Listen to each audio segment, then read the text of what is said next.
वहीं महासमुंद जिले के पिथौरा नगर में स्थित परमेश्वरी धाम मंदिर में चैत्र नवरात्रि के अवसर पर श्रीमद् भागवत कथा का आयोजन किया जा रहा है।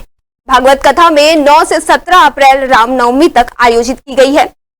आयु में ही कथावाचिका जया गौतम चित्रकूट धाम से व्यासपीठ द्वारा रोचक ढंग से कथा सुना रही है। इस वर्ष नगर में चैत्र नवरात्रि की धूम और 2 स्थानों पर हो रही है।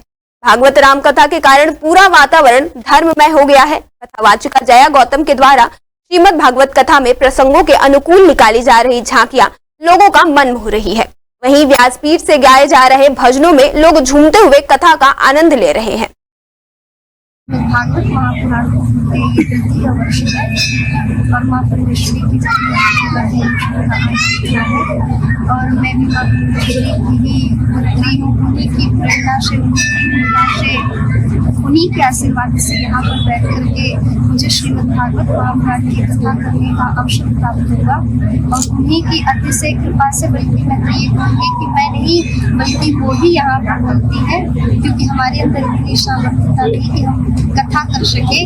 और श्रीमद् भागवत महापुराण को तो सबसे जटिल ग्रंथ कहा गया है, इसलिए मैं यही कहूँगी कि माँ परमेश्वरी स्वयं कहती हैं और स्वयं श्रीमद् भागवत महापुराण की कथा दर्शन में बैठी हुई हैं देवी जया गौतम जी और माँ परमेश्वरी के आशीर्वाद से जो कृपा प्राप्त है इनको, उस पर ये प्रवचन दे रही हैं, भागवत कथा करती हैं। विगत ये 3रा वर्ष है माँ परमेश्वरी के दरबार में परंपरा चल रही है और ये पिथौरा ग्रामवासी और माँ परमेश्वरी समिति और हमारे पवन भैया का पूरा परिवार ये मिलकर के इस आयोजन को चला रहा है। और हम सब लोग पाठ पारायण के लिए, कर्मकांड पूजन के लिए प्रयागराज से, बनारस से एवं अन्य स्थानों से विद्वान उपस्थित होकर के इस आयोजन में अपनी भूमिका निभाते हैं। मैं अपना इससे सौभाग्य समझती हूँ कि मैं इस मंदिर से जुड़ी हुई हूँ। जैसे कि आप सब जानते हैं, हमारे पूर्वजों का मंदिर है और भागवत बांचने वाली हमारी पुरोहित की बेटी जया गौतम जी हैं, जिन्होंने यहाँ पे 3 साल पूरे भागवत बांचने में अपना समय दिया है।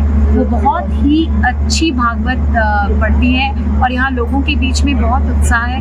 हम इसे अपना सौभाग्य समझते हैं कि आज के इस माहौल में हमें इस तरह की किसी भी कोई सेवा करने का